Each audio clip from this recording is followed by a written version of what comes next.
la question que nous nous posons, Dieu peut-il compter sur nous? Et cette question s'adresse à tous. Et la question s'adresse particulièrement en ce qui concerne l'annonce de la bonne nouvelle du royaume de Dieu. Alors, donc, c'est bien que cette sonnerie-là, ce téléphone sonne. On va profiter pour dire à tout le monde, et coupez vos téléphones. Alléluia. Et si vous ne savez pas comment couper, amenez ça, on va vendre aux enchères. Alléluia. Pour financer l'évangélisation. Alléluia. Merci Seigneur. Alors, donc, nous nous sommes posé la question, et Dieu veut que nous posions la question, Dieu peut-il compter sur nous pour annoncer l'évangile? Dieu peut-il compter sur nous? Et après la prédication, nous aurons un temps de prière, donc de bénédiction, de révélation, de manifestation, de dons prophétiques aussi. On va équiper les ouvriers, les ouvrières que vous êtes. On va prier pour vos besoins. C'est un gros programme. Et nous sommes à 30. J'espère qu'on pourra combler. Le Seigneur est fidèle.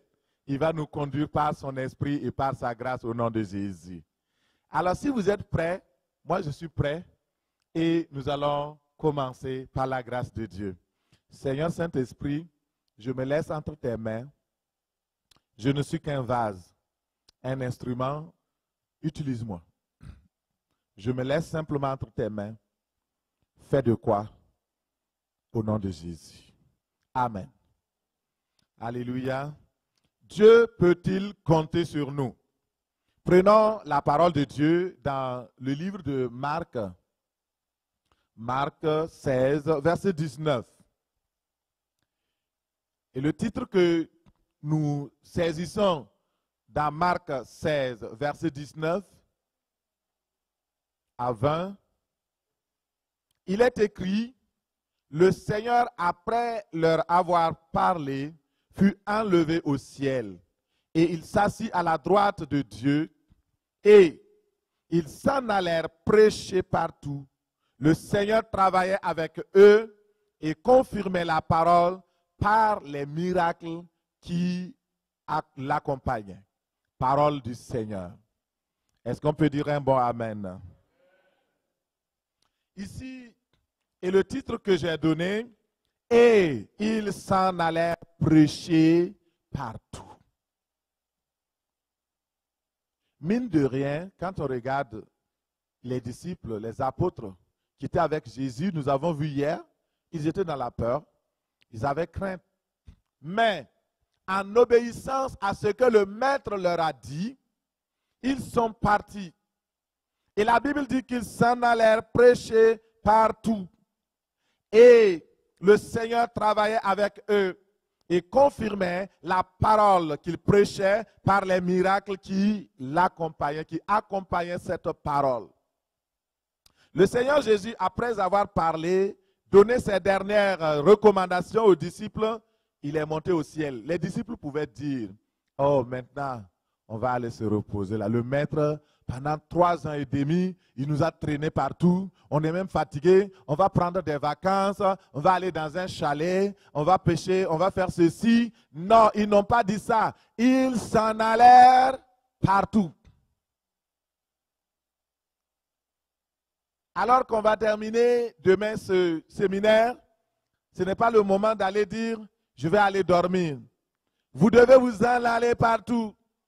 J'étais content quand Maman Madeleine m'a approché ce matin.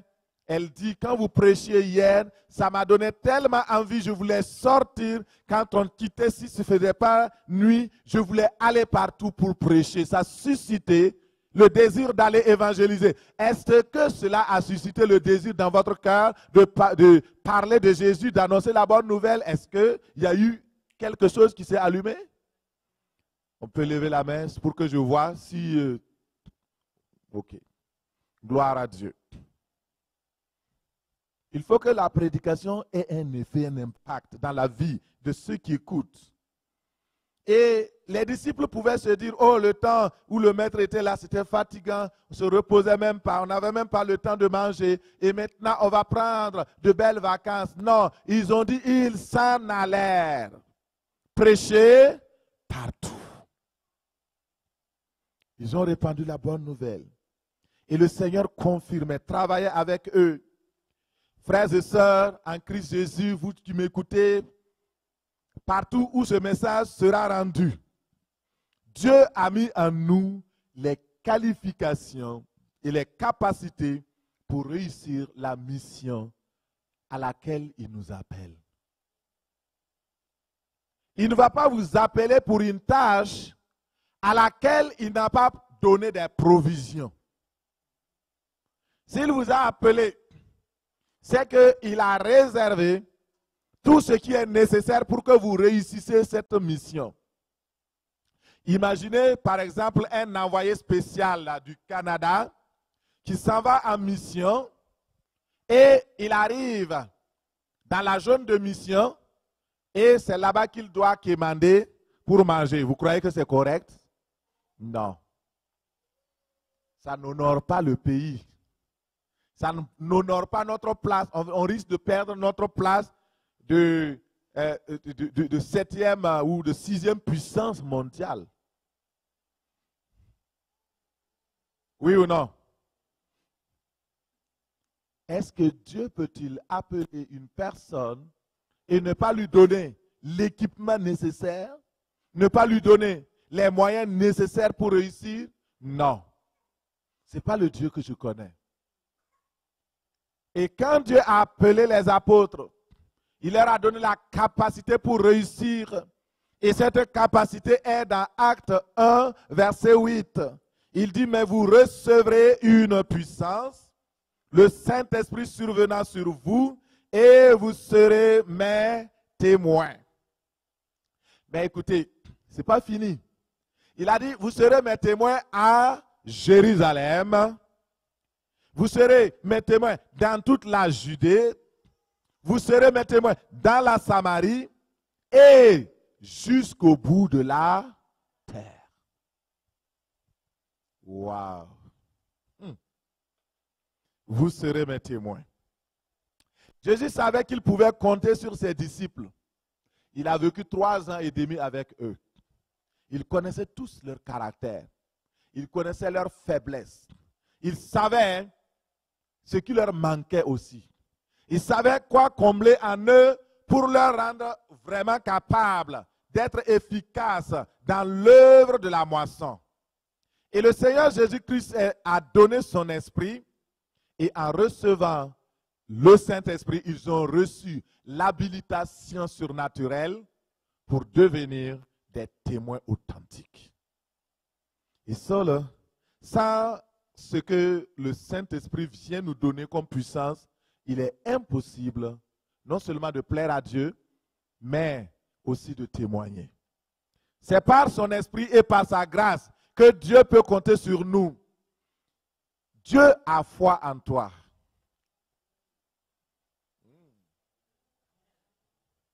Dieu a foi en toi. Dieu croit en toi. Les gens ne croient pas en toi. Les hommes du monde te voient comme une vulgaire personne. Mais le Dieu qui a créé le ciel et la terre, il a placé sa confiance en toi. Alléluia. Il y a une révélation que le Saint-Esprit est en train de communiquer. Une onde de révélation. Écoutez, Dieu confie son œuvre à des hommes faibles, à des femmes faibles.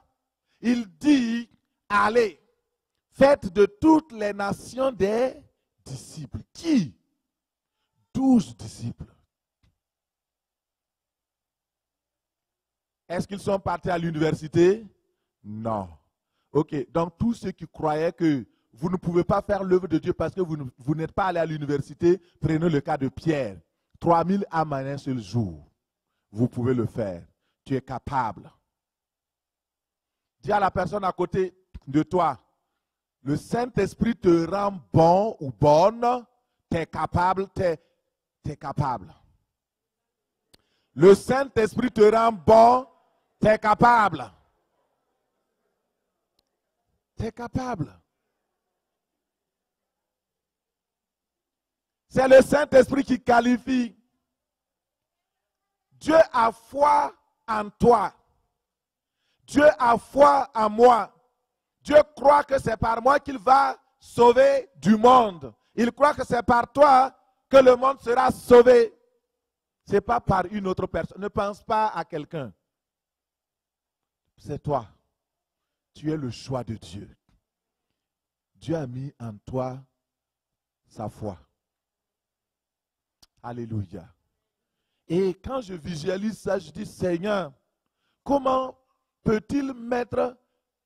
Vous savez, le psaume, le psalmiste, il est tellement spirituel. Il dit, j'avais placé ma confiance en l'Éternel et je me disais, tout homme est trompeur. Et c'est vrai. Tout homme sans le Saint-Esprit est trompeur. Mais avec l'Esprit, nous sommes véridiques, nous ne sommes plus trompeurs. C'est pourquoi, pour empêcher que nous devenions trompeurs, le Saint-Esprit est venu à nous habiter. Et il nous donne maintenant la capacité surnaturelle de communiquer le message de Dieu. Alléluia. Saint-Esprit, communique cette foi-là au nom de Jésus. Mais avec Dieu, il ne te force pas.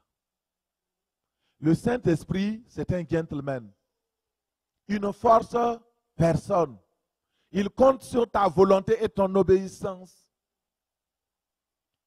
Dieu met sa foi en toi, mais si toi tu ne mets pas ta foi en lui, il n'y aura rien. Il faut un retour à la foi que Dieu met sur toi. Et alors, ça déclenche toute la puissance. Et frères et sœurs, c'est tellement important. Ils s'en allèrent. Vous croyez qu'ils n'avaient pas peur? Oui, ils avaient toujours peur. Mais le Saint-Esprit les encourageait. Le Saint-Esprit trouvait des personnes pour dire, oh Pierre, ne t'en fais pas. Le Christ est parti, c'est vrai. Mais son esprit est là. Alléluia. Pourquoi aujourd'hui, l'évangile ne progresse pas? Ou ne progresse plus? Parce que ça avait progressé par le temps. Il y a eu de grands réveils dans le monde. Pensez à la rue de Sousa aux États-Unis. Pensez à tous ces grands réveils. Pensez à des hommes puissants que le Seigneur à qui le Seigneur a donné l'onction pour faire de grandes choses dans le passé. Ce sont nos contemporains. Est-ce qu'ils ont deux têtes? Répondez-moi, on parle là, on est en conversation. Ce n'est pas une église ordinaire, nous ne sommes pas une église conventionnelle. On n'est pas là, ok, ouvrez, passe temps. Jésus a dit, il a fait ça. Puis, est-ce que vous voulez dormir maintenant? Réveillez-vous. Non. Il faut la vie, communique. Est-ce que c'est Smith Wigglesworth qui priait, les morts ressuscitaient, avait-il deux têtes? Kathleen Kuhlman, elle avait trois têtes?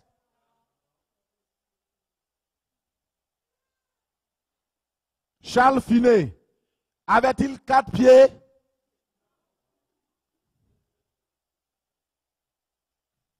Quel est le trait commun entre toutes ces personnes qui ont bouleversé le monde? La foi, le Saint-Esprit, la grâce. N'oubliez pas ça. Dieu fonctionne avec la puissance de son esprit et sa grâce. Mais il faut que ceux qui opèrent aient la foi. Sans la foi, vous ne pouvez pas être agréable à Dieu. Et c'est ça, cette foi-là, le Seigneur nous l'a donnée. Son esprit est venu avec la foi. Il a déversé une mesure de foi pour chacun de nous. Et le Seigneur dit, si vous avez la foi comme un grain de sénévé, vous direz à cette montagne, vous n'avez pas besoin de grande foi.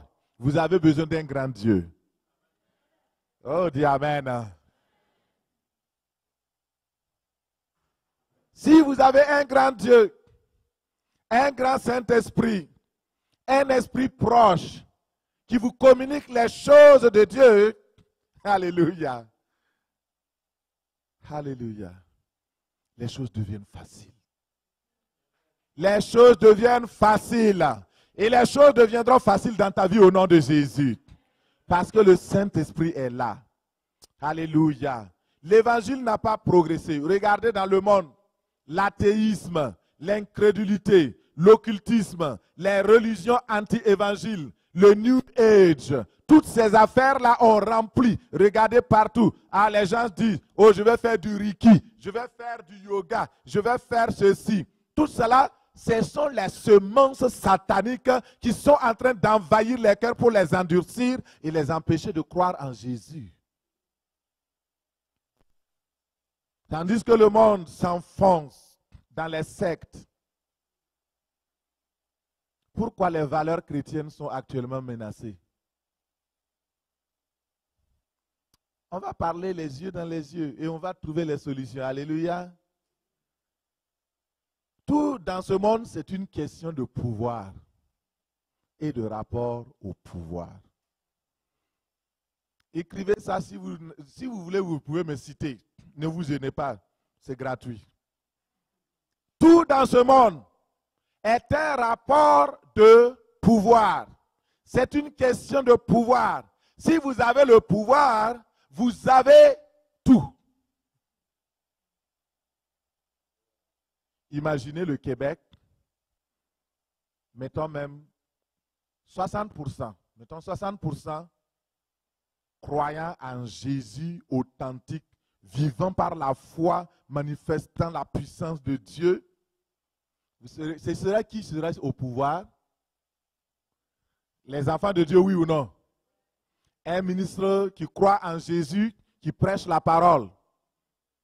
Est-ce que quelqu'un croit ça? Au Québec, est-ce que quelqu'un croit? Et ton incrédulité ne va pas enlever qu'un ministre chrétien monte au pouvoir. Je le crois et ça va venir. Si tu veux, tu le crois. Si tu ne veux pas, tu le crois. Moi, je prie pour ça et Dieu va le faire. Écoutez, tout est rapport de pouvoir. Tu as le pouvoir, tu as tout. Si on a le pouvoir, on va voter les lois qui sont des lois qui prônent les valeurs du royaume de Dieu. Mais nous avons laissé le pouvoir entre les mains des païens, entre les mains des gens qui ne croient pas en Dieu. Ils vont voter des lois pour vous. Pourquoi? Vous ne les intéressez pas. Vous les gênez. En France, l'évangile avait commencé à progresser. Qu'est-ce que les gens ont fait? Des chicanes dans les églises. Toi, moi je vais être le leader. Moi je vais être pentecôtiste. Toi tu vas être ceci. Toi tu vas être cela. Et les gens du monde les regardent. Parce que la France, c'est la mère et le pays de la franc-maçonnerie. C'est là-bas que c'est venu. Et eux autres, ils n'aiment pas les croyants.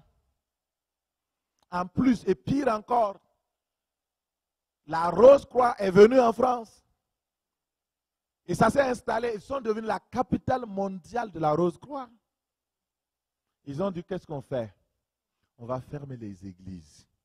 Ils ont commencé à recruter dans les églises, à recruter des pasteurs, à recruter par l'argent, à trouver des gens, des maillons faibles. Et l'église s'est affaiblie. À un moment donné, on dit, on va voter une loi, quelque chose qui ne vous concerne pas. On dit, vous ne pouvez plus, un pasteur ne peut plus imposer les mains sur les malades. En France, ce que nous faisons ici au Québec, on impose les mains sur les malades. Si tu fais ça, on envoie une vidéo, on attrape le pasteur, on le met en prison. Vous êtes d'accord? Vous comprenez? Si on ne se lève pas, au Québec aussi, ça va arriver.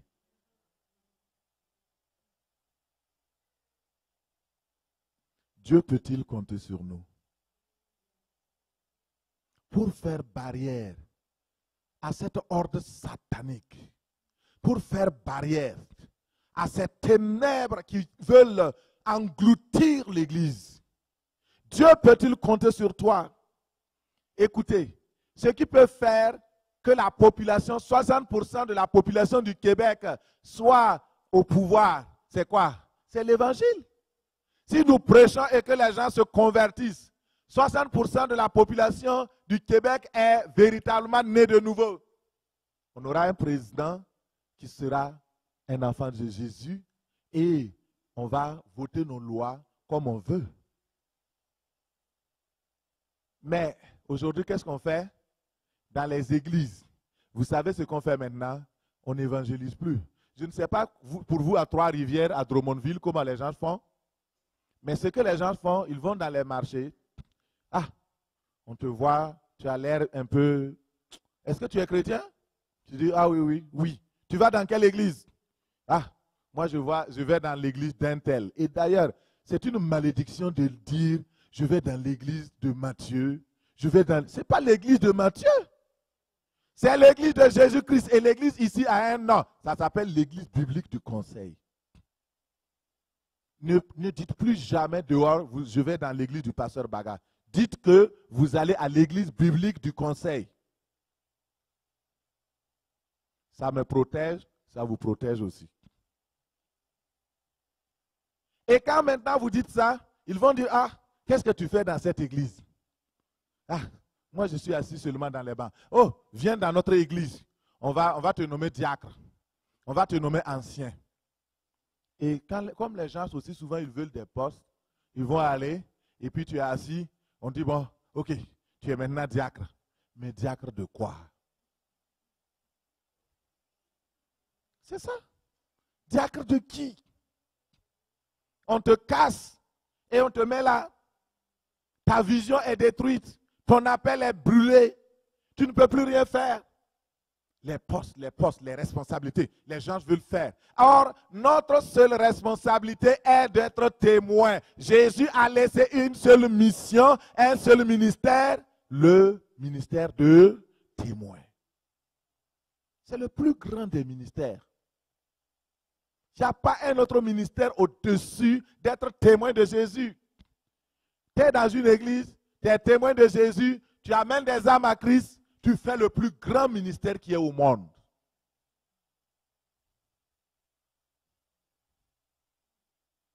Et j'ai pris l'exemple la dernière fois. La personne part s'asseoir, le pasteur appelle. Ah, mes frères, pourquoi tu ne viens plus à l'église? Ah, non, j'ai pris un temps de réflexion. Je vais prendre quand même un mois. Je suis en train de jeûner, de prier. Et après, il te dit, ok, je suis rendu maintenant à telle église. C'est comme des boutiques. Je magasine ce Super C, ça ne marche pas. Il y a un rabais. Ce Maxi, je cours là-bas pour chercher les rabais. Et les gens aiment tellement les églises en rabais. Vous savez, il y a des églises en rabais. Ici, nous élevons les standards.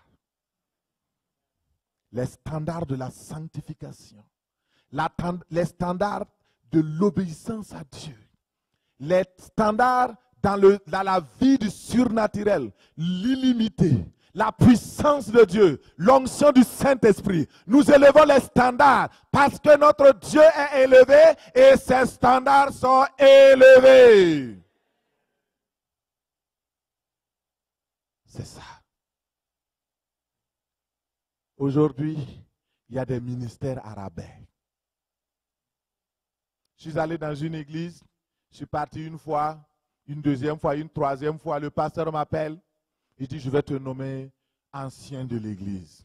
Vous savez, les anciens sont plus élevés. En hiérarchie, l'ancien est plus grand que le pasteur. Oui, oui, oui, vous savez pas. Donc, ça veut dire que je vais te nommer plus, lui-même il n'est pas ancien, il est pasteur. Donc, il veut...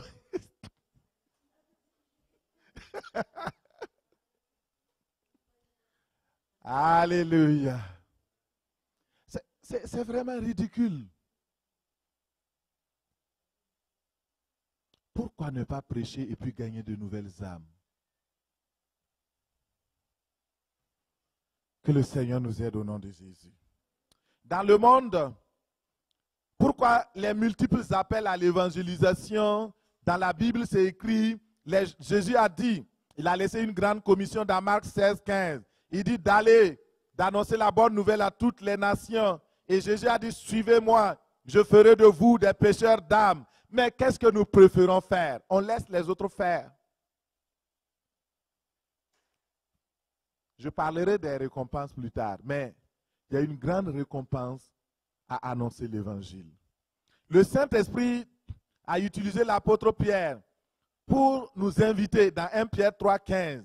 Il dit, n'ayez d'eux aucune crainte et ne soyez pas troublés, mais sanctifiez dans vos cœurs Christ le Seigneur, étant toujours prêt à vous défendre avec douceur et respect devant quiconque vous demande raison de l'espérance qui est en vous. Mais quand nous sommes devant des personnes qui nous parlent, qui nous demandent qui nous sommes, nous ne voulons pas décliner notre identité de croyants en Jésus-Christ. Nous parlons comme si nous n'avons jamais rencontré le Seigneur. Or, le même Saint-Esprit, c'est lui qui a mis sur notre chemin les personnes qui viennent nous rencontrer. C'est pourquoi, frères et sœurs, nous devons changer de mentalité, changer notre façon de voir. Nous devons honorer Dieu et nous consacrer entièrement à lui. Dans Proverbe 11, 30, la parole déclare que les sages s'emparent des âmes. Est-ce qu'il y a des sages ici? Est-ce que la sagesse de Dieu est là? La sagesse consiste à gagner des âmes pour le royaume de Dieu. Celui qui est sage, celui qui gagne les âmes est sage. Celle qui gagne les âmes est sage. Mais nous allons regarder aujourd'hui 5 problématiques qui empêchent les croyants d'être des vrais témoins. La première problématique, vous voulez la savoir rapidement? Alléluia. C'est l'autosatisfaction de l'Église après quelques succès d'évangélisation.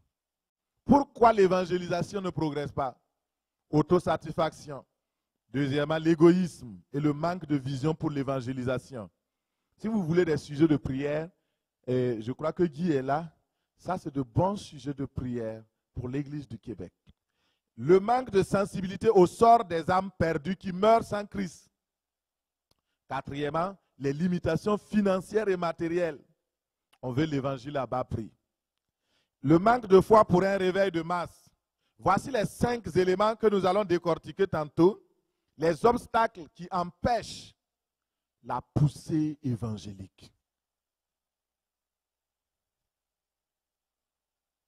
Dieu peut-il compter sur nous pour relever ces défis?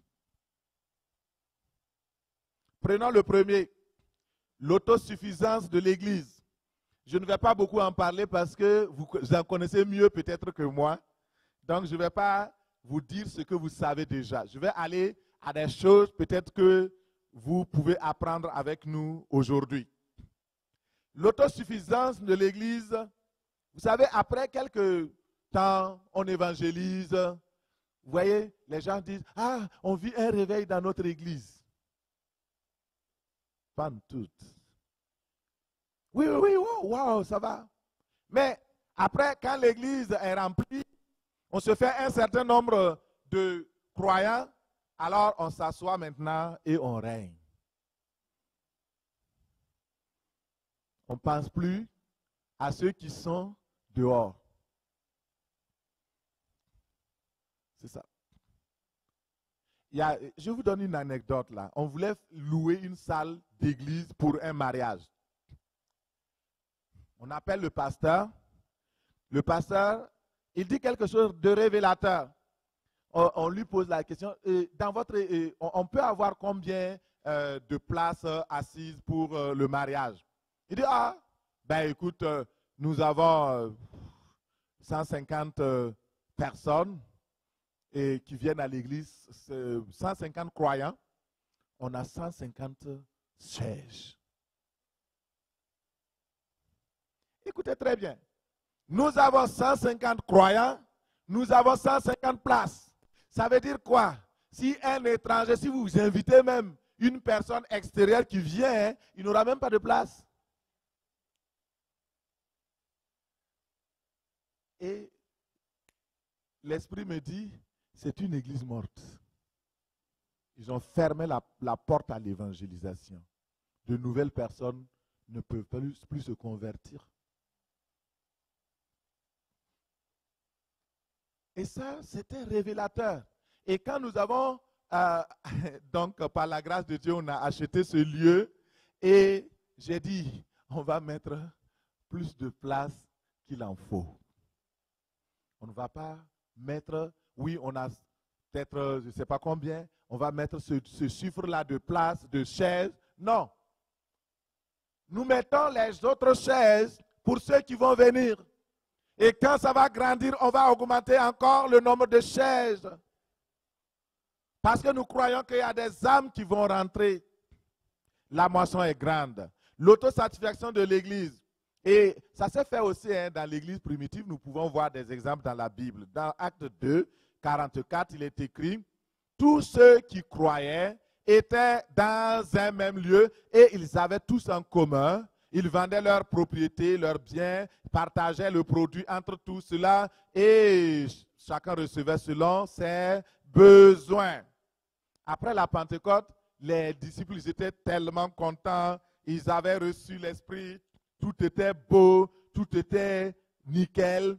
Et les frères et sœurs, chaque jour se réunissaient. Alléluia, oh.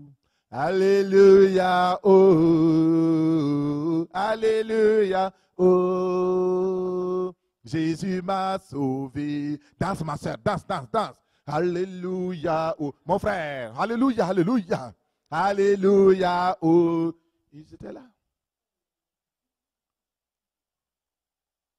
La joie du Seigneur est ma force. Dans les églises, vous allez voir, on organise des danses, des danses, des danses. Entre-temps, le Saint-Esprit dit, mais est-ce qu'ils ont compris la mission à laquelle je les ai appelés?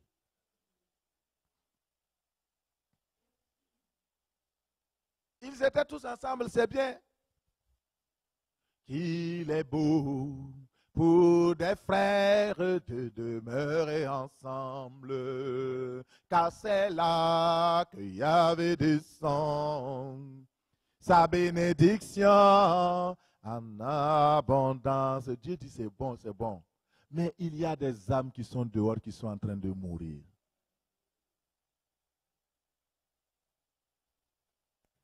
Vous avez reçu, donné.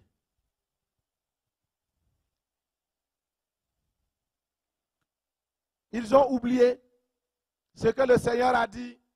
Il dit, vous serez mes témoins à Jérusalem. Ils ont témoigné à Jérusalem. Ils ont oublié la Judée. Ils ont oublié la Samarie. Ils ont oublié les extrémités de la terre. Dieu était obligé d'envoyer la persécution pour qu'ils puissent bouger. Et je vous ai dit hier, si la COVID n'a pas suffi aux croyants pour bouger, ce qui va arriver là, ce sera terrible et ça va atteindre l'Église.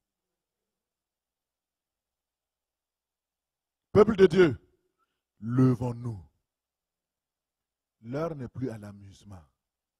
L'heure n'est plus aux critiques. L'heure n'est plus à se poser des questions. L'heure est à l'action, à la prière. C'est important. Ils ont oublié que le Seigneur leur a dit, vous serez mes témoins jusqu'aux extrémités de la terre. Aujourd'hui, est-ce que nous sommes mieux que l'église primitive? Non. L'église primitive s'était maintenant concentrée sur ses problèmes. Aujourd'hui, l'église se concentre sur ses problèmes. Le pasteur, il se lève. Ah, il y a tel problème, on résout. Il y a tel problème, on résout. Vous savez pourquoi les croyants ont des problèmes? Chaque fois, vous venez qu'on prie pour vous. Parce que vous n'évangélisez pas. C'est capital. Et je vous le dis, c'est la vérité. Si vous sortez, vous dites, Seigneur, je vais gagner une âme pour toi aujourd'hui. Tu n'as même pas besoin de prier pour tes maux de dos. Quand tu vas sortir, tu vas faire comme ça. Aïe. Ah. Tu sors, oh, tu vas quand même. Quand tu seras dans la rue, tu vas voir que tu es bien redressé. Alléluia, parce que la puissance du Saint-Esprit va se saisir de toi. Tu es un instrument, une flèche entre les mains de Dieu. Et quand tu reviendras le soir, tu vas bien te coucher à cause de la joie que produit le salut des âmes. Quand une âme est sauvée, la Bible dit que ce qui fait bouger Dieu dans le ciel, ce qui fait que les anges se lèvent, ce qui fait que Dieu se lève de son trône et acclame, c'est lorsque un pécheur perdu, qui était captif entre les mains de Satan, cette personne-là est arrachée de l'enfer, de la main du diable, et vient maintenant dans le royaume d'amour du Fils de Dieu. Le ciel est dans la joie. Toi, tu ne provoques pas la joie du ciel, et tu veux que le ciel provoque ta joie. Ça ne marche pas. Est-ce qu'on est là? Est-ce que je peux continuer? Est-ce que ça va? Vous supportez?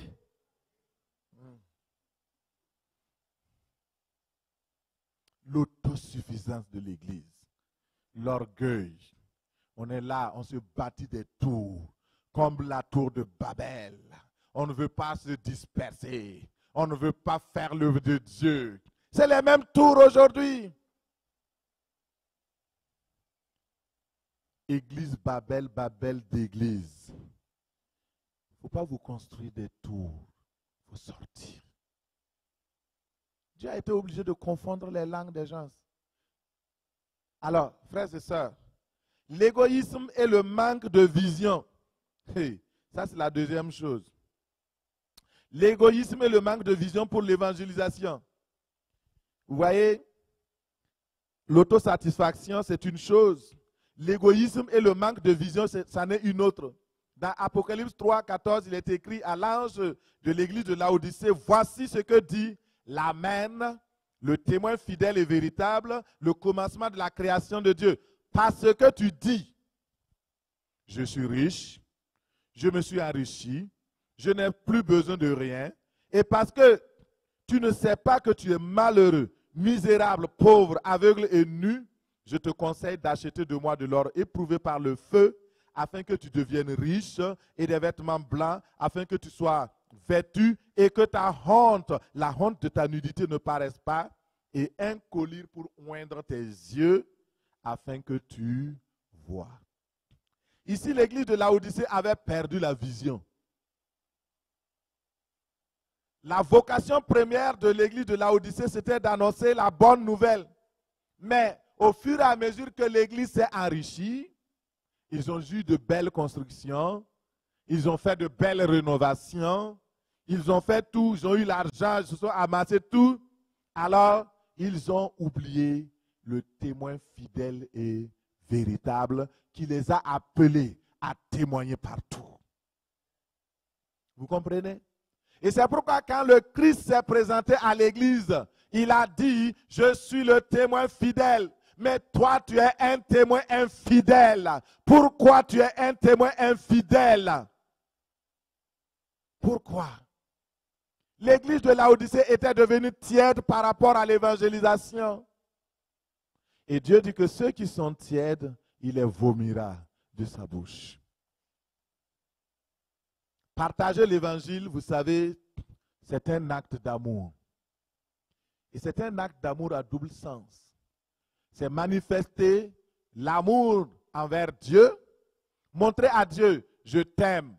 Et à cause de l'amour que j'ai pour toi, je vais t'aider à faire entrer la moisson parce que tu m'as dit qu'il y a encore d'autres brebis qui ne sont pas encore dans la bergerie et que tu veux les amener. Et tu veux que je sois un instrument, un vase de gloire, un témoin de gloire pour les amener à toi.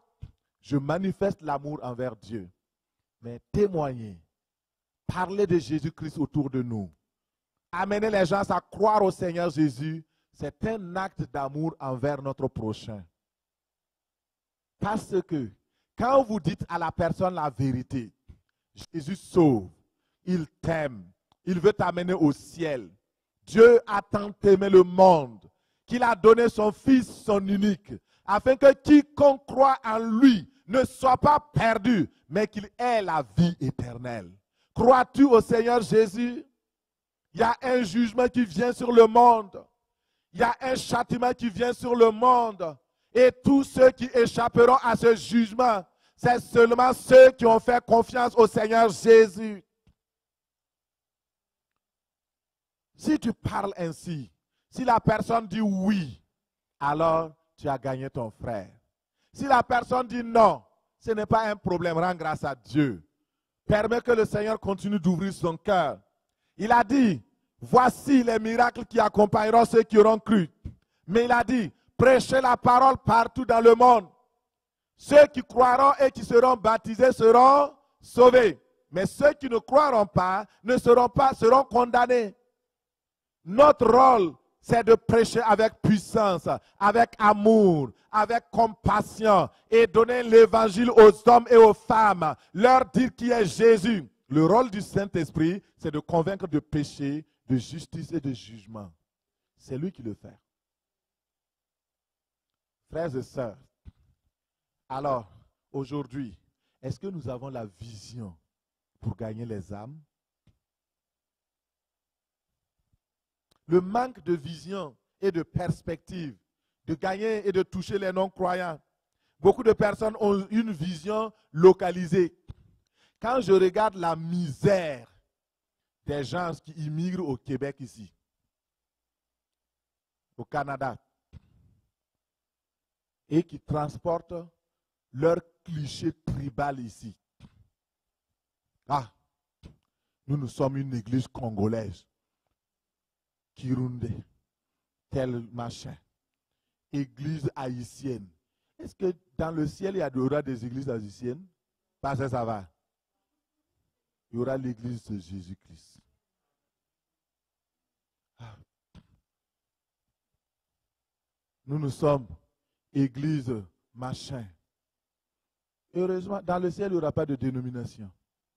Il n'y aura pas de congrégation. Il n'y aura pas de secteur où les gens vont s'asseoir pour dire, oh, nous sommes la gang de telle ethnie.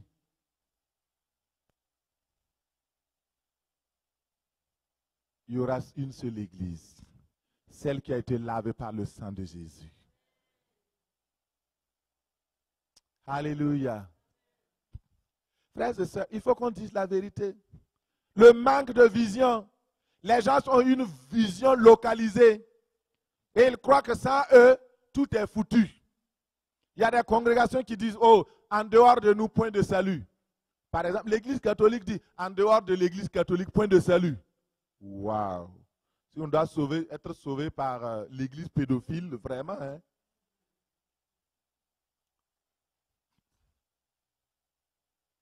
Regardez les scandales.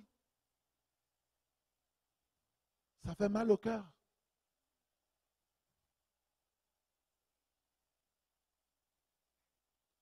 Les gens sont là. Nous sommes la véritable église. Et mon ami, il y a une seule véritable église. C'est l'église universelle. Formée par les véritables croyants en Jésus-Christ. Qui ont été sauvés par grâce, par le moyen de la foi. Qui ont cru. Et qui marchent dans la vérité et dans la sainteté. Eux là, c'est vraiment l'église de Jésus.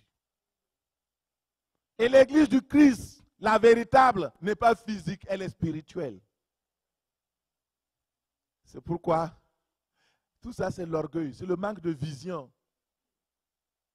Et le Seigneur revient bientôt. Il faut que nous repoussons les limites. Il y a des gens qui ont une vision territoriale. Moi, je vais évangéliser ici, telle partie du monde. La Bible dit, commence par Jérusalem. Mais ne t'arrête pas à Jérusalem. Va en Judée, en Samarie et jusqu'aux extrémités de la terre. Ça, c'est la vision de l'Église, de l'évangélisation telle que le Seigneur Jésus-Christ nous l'a laissée. Il y a beaucoup aussi qui croient qu'il existerait des professionnels de l'évangélisation. Ah, ce sont les pasteurs qui doivent évangéliser, c'est des ministres, c'est des évangélistes professionnels qui doivent évangéliser mon frère. Ça, c'est une vision erronée. Erronée. Oui, il y a des appels pour être évangéliste, il y a des ministères, mais le Seigneur, dans Matthieu 28, 19, il dit quoi? Jésus s'étant approché, leur parla ainsi: tout pouvoir m'a été donné dans le ciel et sur la terre. Allez, faites de toutes les nations des disciples. Il n'a pas dit seulement les apôtres. Il n'a pas dit seulement les docteurs. Il n'a pas dit seulement les enseignants ou les pasteurs. Non, tous. Il a dit, vous recevrez une puissance. Et si c'était vrai que ceux qui disent qu'il y a des professionnels, pourquoi le jour de la Pentecôte, l'Esprit est tombé sur tous les 120? Et pourquoi recevons-nous aujourd'hui le Saint-Esprit? C'est pour le même ministère. Et vous serez mes témoins. Il n'y a pas de différence. Tu ne peux pas dire, je suis une femme, je suis un homme, je suis de telle race, de telle couleur. Ça n'existe pas. Ce Dieu, il ne connaît pas ça. Il a créé tout cela pour la diversité, pour la beauté et pour que nous sachions qu'il est un Dieu qui peut toutes choses. C'est juste ça. Frères et sœurs, c'est important. Vous recevrez une puissance. Le Saint-Esprit est venu sur nous. Le Saint-Esprit est venu demeurer dans le cœur de chaque croyant. Christ demeure dans chaque croyant. Donc, chaque croyant est un témoin. Écoutez très bien. Christ vit en nous. On doit parler de ce qui est en nous. Vous voyez, par exemple, vous recevez un invité de marque. Mettons que, bon, prenons des invités du monde, sans les élever à un niveau. Mettons, prenons au Québec. Mettons que Justin Trudeau dise, je viens chez vous, je vais rester 1 heure avec vous. D'abord, même si vous ne l'aimez pas, même si vous êtes dans le parti adverse, vous allez être content de l'avoir. Parce que peut-être même vous avez des vérités que vous voulez lui dire, mais vous n'avez jamais eu l'occasion de le dire en face. Je suis sûr que vous allez avertir les voisins. Justin Trudeau vient chez moi. Tu vas commencer à faire ton parterre. Les gens vont commencer, mais pourquoi tu fais tout cela? Non, c'est le Premier ministre vient chez moi demain. Ah oui? Ben, il vient faire. Oh, il vient chez moi. Tout le quartier sera alerté de bouche à oreille. Pourquoi? Parce qu'on croit que c'est une personne de marque. Mais regardez, le Dieu du ciel et de la terre, celui qui a fait toutes choses, il est venu habiter en nous. Christ en nous, l'espérance de la gloire. La gloire est en nous. Le Christ est en nous. Alors, nous devons être son témoin. Nous devons parler de lui. Chaque personne qui a reçu le Christ devient automatiquement son témoin. Tu ne peux pas dire non, je ne suis pas son témoin, alors que tu l'as reçu. Témoin de Christ. Et tu es son porte-parole. Mon frère et ma soeur, Christ est en toi. Il veut s'exprimer au travers de toi. Et chaque croyant, chaque croyante qui peut parler et communiquer oralement ou par écrit, doit communiquer et parler à propos de Christ qui vit en lui. Et si nous voulons gagner le monde, personne ne devrait être écarté. Ni les enfants, ni les femmes. Tout le monde doit dire oui à Dieu. Communiquons l'évangile par tous les moyens. Les Internet, les réseaux, de bouche à oreille, par la télévision. Utilisons tous les moyens possibles pour gagner le monde à Christ. Vous savez, si c'était juste pour l'église de Sherbrooke, je ne prêcherais pas comme ça. On allait rester, l'église va remplir, veut pas. Mais si je prêche, c'est pour susciter des vocations, des appels, pour susciter au Québec un engouement pour l'amour pour gagner des âmes pour Jésus. Et laissez-moi vous dire, il y a des millions de personnes qui n'écouteront pas un prédicateur conventionnel prêcher dans une église. On en parlait tantôt avec ma soeur. Il y a des millions de non-croyants qui ne viendraient pas dans nos églises écouter nos sermons. Et gagner des âmes, ce n'est pas pour des prédicateurs, des missionnaires et puis tout autre. Non, c'est pour tous les croyants. Parce que c'est au travers des croyants ordinaires que les incroyants ordinaires qui ne veulent pas aller dans les églises vont entendre parler de l'évangile. Mais si nous fermons la bouche, comment entendront-ils parler? Et frères et sœurs, c'est important. Il y a des gens, le bouddhiste, il ne viendra pas si vous l'invitez. Ah, lui, il est là. Et les hindouistes, ils ne vont pas venir. Les féticheurs, ils ont peur de vos églises parce qu'ils disent que quand ils viennent, ils perdent leur puissance.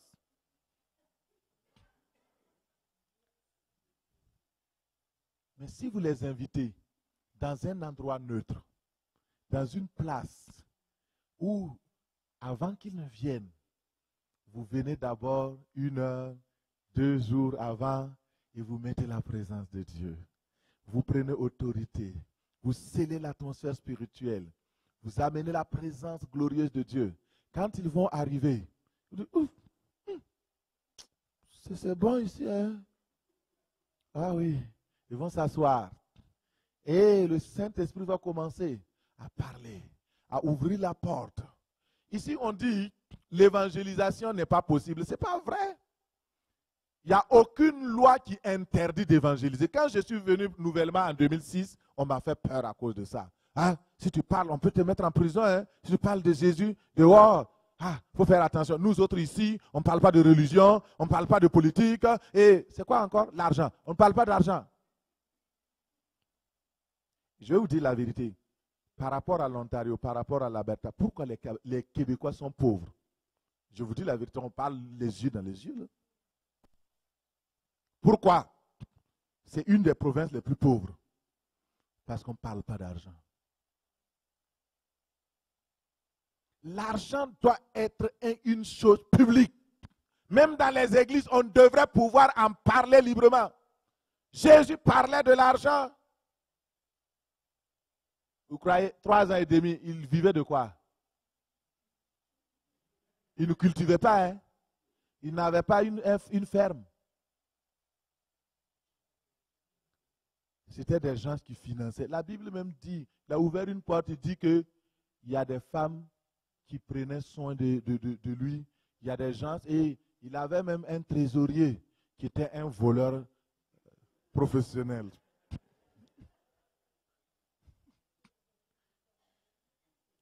Jésus avait un trésorier. Le ministère des Finances était là.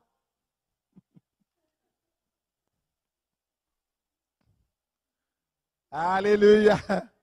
Que le Seigneur nous délivre au nom de Jésus. Alléluia.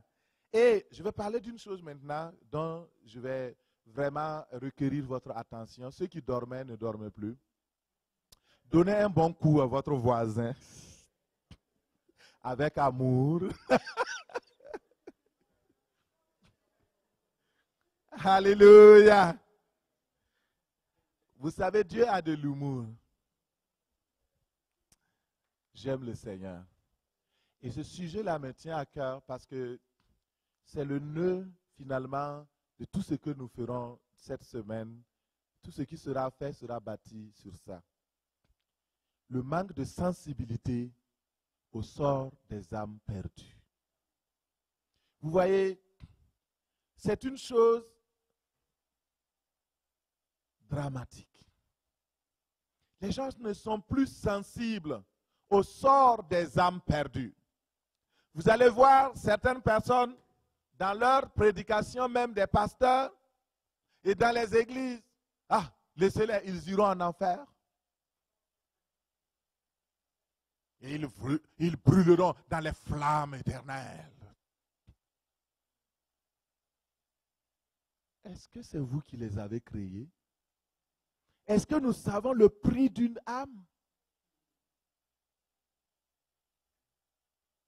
L'insensibilité par rapport au sort des âmes perdues. Le Seigneur m'a interpellé sur ça. Il me dit, prêche sur ça samedi et dimanche, reviens là-dessus. Donc, je vais vous donner juste la moitié, tout de suite. Mais l'autre moitié, c'est dimanche, demain.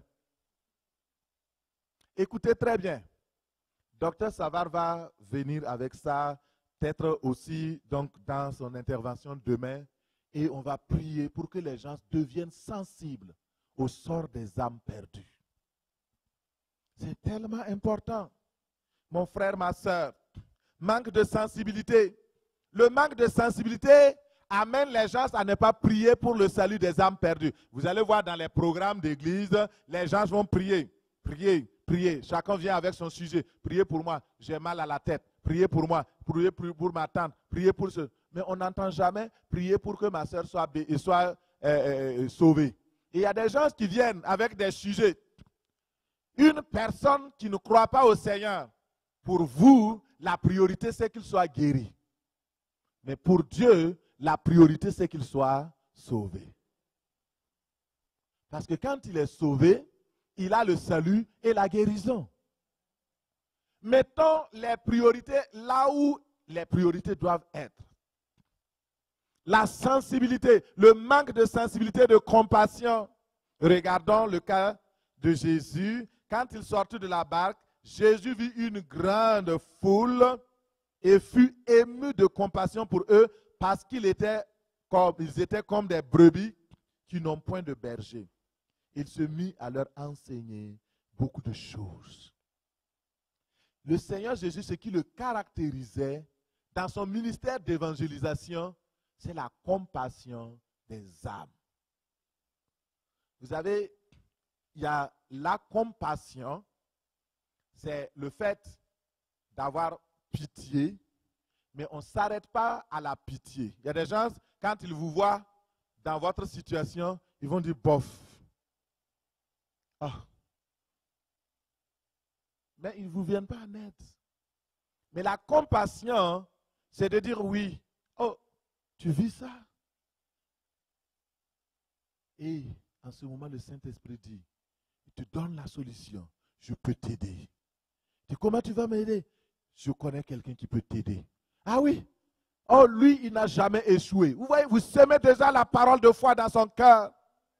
Et la personne dit, il faut me conduire à cette personne. Je racontais l'histoire de mon papa au docteur Savard. Quand il s'est donné au Seigneur, il était aux prises avec beaucoup de problématiques. Ses ennemis l'attaquaient à mort. Et il est parti voir un grand, plus grand que lui, dans l'occultisme et dans le fétichisme. Et il lui a dit, c'est fini pour toi. Parce que moi-même, je ne pouvais pas t'aider. Et quand il est venu, il y a une personne qui lui a dit, il y a une nouvelle personne qui est venue dans le quartier. Et il dit qu'il est pasteur. Il ne connaissait pas ce que c'est que pasteur.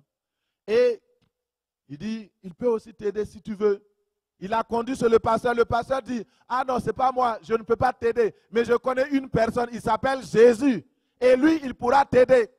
Et mon papa a dit immédiatement, il faut me l'amener sur lui. Je vais aller le voir. Il avait des problèmes. C'est comme ça. Et le pasteur a dit non, tu ne peux pas le voir, mais lui, il te voit. Et il peut venir dans ton cœur. Et quand il viendra dans ton cœur, il va résoudre tous tes problèmes. Il a dit, ok, ben je le veux. Si c'est ça, il n'y a pas de problème. Comme il était habitué dans l'occultisme à des choses mystiques et choses, alors il a reçu facilement. Et le pasteur l'a amené à confesser Jésus-Christ comme son Seigneur et Sauveur personnel. Et quand il a confessé cela, tous ses ennemis, ils ont perdu leur équilibre et tous les procès, les choses qu'ils ont fait contre lui, ils n'ont pas réussi. Alléluia. C'est ça. Il a connu la puissance du Saint-Esprit. Et non seulement il est sauvé, il est délivré et aussi il peut témoigner de ce que le Christ a fait pour lui. Alléluia.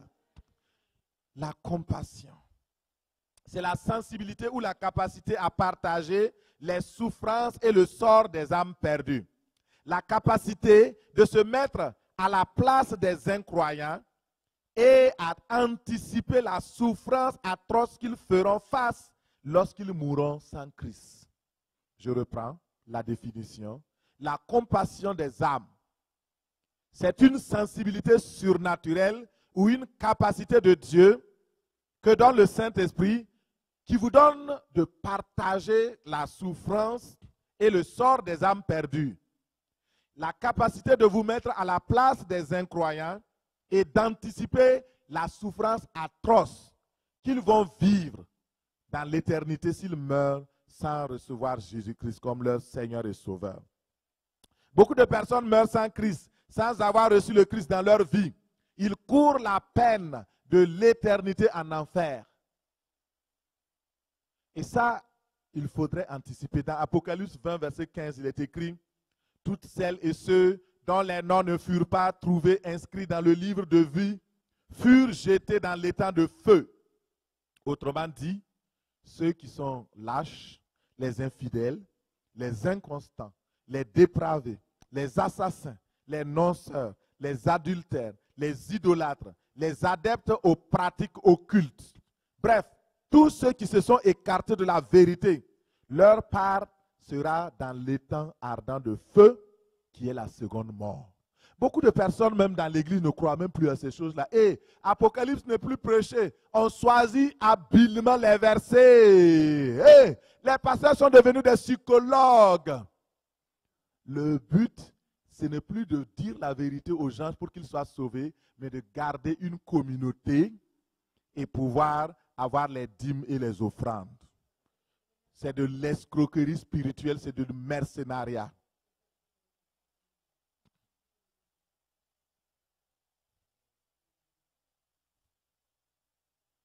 L'enfer est réel. Le paradis est réel. Regarde, ton frère, il ne connaît pas le Seigneur. S'il meurt sans confesser Jésus-Christ comme son Seigneur et Sauveur, si toi tu pars au paradis, lui il part en enfer, vous ne vous verrez plus jamais. C'est fini. Il y aura une séparation. Est-ce que nous sommes sûrs? Ton fils que tu aimes, tu ne veux pas lui dire la vérité sur la terre. Ton mari, ta femme, ta maman, ton papa, tes amis. Tu dis que si tu leur parles, tu vas les perdre. Mais si tu ne les perds pas sur la terre, tu les perdras pour l'éternité. Pense à cela. Il vaut mieux les perdre sur la terre en leur disant la vérité et de les gagner au ciel que de mentir et de vivre une vie de mensonge, d'entourer de toutes les subterfuges. Et finalement, un jour, tu te retrouves devant Dieu. Le Seigneur te dira, arrière de moi. Tu dis non, pourtant moi j'ai été fidèle, je partais à l'église. Tu dis non, tu n'as pas été fidèle dans le témoignage. Ah, pasteur Matthieu, c'est écrit où? Dans la parole. Il dit, je ne vous connais pas.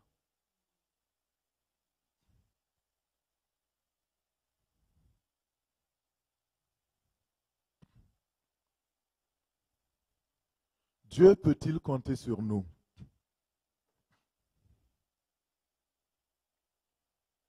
Dans Luc 6, nous allons regarder un court métrage, une petite vidéo. Vous préparez la vidéo, s'il vous plaît. Parce que mon but, c'est vraiment... vous préparez celui de l'expérience de Ivan Turtle. C'est en anglais. Alors, on va se... Alléluia. Le Seigneur brise la barrière de la langue au nom de Jésus. Dans Luc 16, 24, il s'écria, « Père Abraham, aie pitié de moi. Envoie Lazare pour qu'il trempe le bout de son doigt dans l'eau et qu'il me rafraîchisse la langue, car je souffre cruellement ici dans cette flamme. » Ça, c'est Jésus qui le dit. C'est lui qui remporte ce qui se passe en enfer. Ce n'est pas un mensonge. Il y a une gang de théologiens qui disent aux gens, « Ah non, vous savez, oh, les gens doivent se convertir par amour pour Dieu et non pas par la peur pour l'enfer. » N'importe quoi. Si quelqu'un a peur de l'enfer et puis qu'il est sauvé authentiquement, il va au paradis. Où est le problème? Mais vraiment, moi je suis dans la pratique là. On veut que les gens aillent au paradis ou bien on veut satisfaire notre théologie.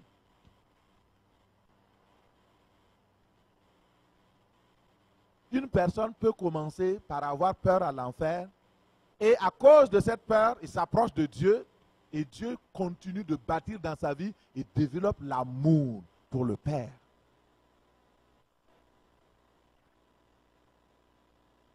N'écoutez pas ce genre de doctrine-là, c'est pas ça, ça nous avance pas. Prêchez l'évangile. Jésus a parlé de l'enfer, il a parlé de la géhenne, il a parlé de l'éternité sans Christ. Apocalypse nous a été révélé. Et le Christ est à la porte. Nous devons évangéliser. Et évangéliser, c'est dépeupler l'enfer pour peupler le paradis. C'est cette vision-là que nous devons avoir. L'exemple que nous allons voir, ça va nous donner d'avoir une sensibilité par rapport à ceux-là qui vivent l'enfer. Ça, c'est une personne. Vous connaissez Sid Roth? Donc, bon, il est authentique, donc on n'a pas de questions à se poser. Si c'est, voilà. Gloire à Dieu. J'avais prévu 2, mais je préfère le deuxième, parce qu'il est plus d'après moi. Mais je peux vous donner les références pour que vous puissiez le visionner aussi. Donc, Anthony, Dieu peut-il compter sur vous? Je vais aller chercher la place où il faut projeter. Je vais vous montrer ça rapidement. Le groupe musical, on reste concentré sur le Seigneur. On se déconcentre.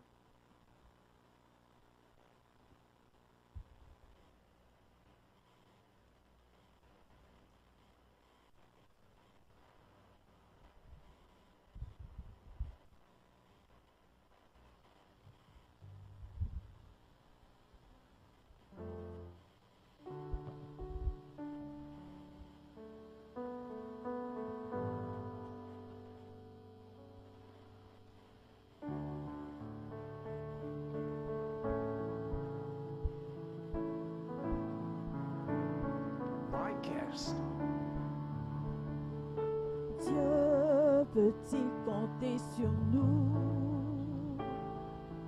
Dieu peut-il compter sur nous? Le pourra-t-il jusqu'au bout? Dieu peut-il compter sur nous? Dieu peut-il compter? Dieu peut-il compter sur nous? Dieu peut-il compter sur nous? Le pourra-t-il jusqu'au bout? Dieu peut-il compter sur nous? Dans les jours où tout est joyeux, lumière et félicité. Quand les fleurs sur notre voile s'ouvrent au soleil d'été, Dieu peut-il compter sur nous? Dieu peut-il compter sur nous? Le pourra-t-il jusqu'au bout? I went to sleep at around 9:20. Something grabbed a hold of my left wrist. And it did this. It pulled me right up out of the bed. Amen. It just jerked me out of the bed like I was nothing, like I was a rag Est-ce doll. qu'on entend? Mettez And, le volume. I tried to fight it. You know, that's the first instinct you have. Of course. And so I was trying to do this, and this thing, I realized all of a sudden that, hey, this is a demon. And I knew instantly I was going to hell. And I knew that's where I was heading. And so this demon took me, and I started hearing these screams. I started smelling this awful smell. And this demon just kept taking me, and it just kept traveling. I mean, you feel you were going. And this demon took me to hell. And I'm in hell, and I'm looking around in hell, and I'm seeing all these different people, even people I recognize, even some from my childhood that I saw. I saw Ok, merci beaucoup. Nous allons commencer à visionner et je vais juste reculer un peu pour prendre le début. Et cet homme-là, c'est un homme de Dieu le Seigneur l'a amené, il n'était pas croyant en ce moment, et le Seigneur l'a amené visiter l'enfer et le paradis. Et ici, l'expérience que nous voyons, c'est l'enfer. Et je veux juste que les images, ça a été monté, ok? Voilà, ce n'est pas les images de l'enfer. Il n'est pas parti filmer. Donc, c'est ce qu'il a raconté et ils ont essayé de monter ça pour que visuellement, pour que vous sentiez.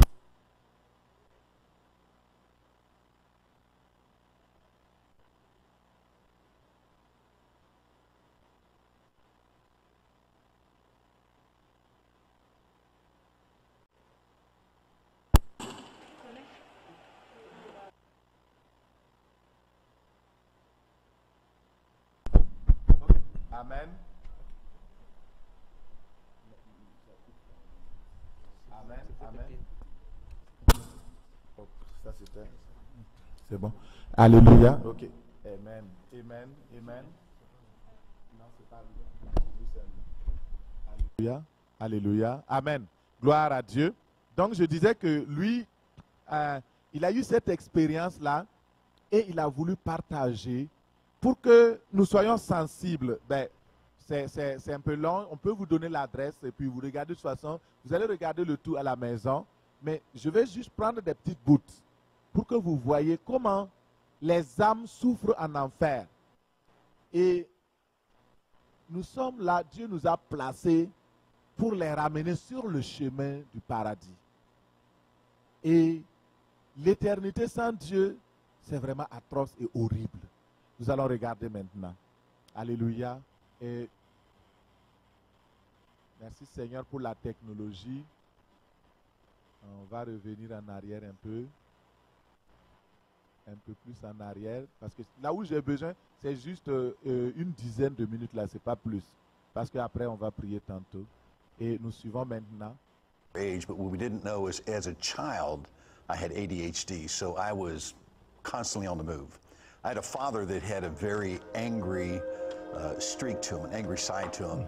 Donc, and my il avait father un would père qui était beat me with a tellement belt. In méchant fact, et dans if you sa look at jeunesse, x-rays, il a you'll see vécu ribs in my vraiment back that have dès been l'âge broken de from 4 my ans, dad il actually avait hitting me des with a belt. maladies That's really vénériennes. hitting. Yeah, that's really hitting. That's beyond a normal hit. So yeah, I went through a lot of things like that. I spent most of my time alone as a child, playing in the woods, etc., things like that.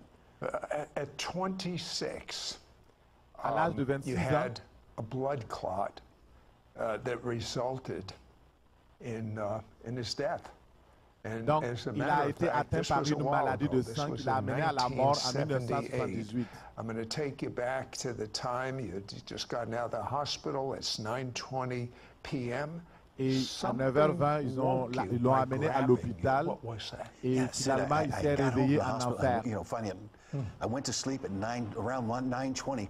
Something grabbed a hold of my left wrist, and when it did this, it pulled me right up out of the Voyez bed. l'affaire qu'il a I mean, it pris just par jerked me out of the bed like I was la nothing, like I main was a droite. rag doll. And you know, I tried to fight it. You know, that's the first instinct you have. Of course. And so Il I se was trying to débattait do pour this, s'en and débarrasser. this thing, I realized all of a sudden that hey, this is a demon. Et And soudain, I il a knew vu que c'était un instantly démon. I was going to hell. Et il a I knew capté, that's where I was il l'a amené en enfer. And so this demon took me, and I started hearing these screams. I started smelling this awful smell, and this demon just kept taking me, sentait and des it just kept odeurs traveling. I mean, you knew you were nauséabondes, going. des odeurs terribles. And this demon took me to hell. Et And I'm ils in l'ont amené hell, en and enfer. I'm looking around in hell, and I'm seeing all these different people, Il a vu even people différents I peuples. recognize, even Et des some from my personnes qu'il pouvait childhood reconnaître. that I saw. I saw Des enfants, des former pasteurs. pastors. I You saw Des people anciens that you pasteurs. felt were Christians. Oh, yes, yes. I felt it. Well, see, one of the Et things that puis oui, happens des when you're in the chrétiens, oui, je spirit les ai after vus you en pass enfer. on, when you look at somebody else, you instantly know everything about them. Et, There doesn't have to be dans communication. le spirituel, but you know là-bas, everything quand about vous them. pensez So what juste à happens is quelqu'un, that you're vous avez looking at toute these la people connaissance and sur you're, lui. you're kind of speaking to them and they're telling you and you just read everything that's happening in their life. Et So vous pouvez you know savoir, exactly what they en did. lisant seulement sur And leurs yeux, ce qui est it's dans leur cœur. amazing because these are not people you would expect to see there. You just wouldn't.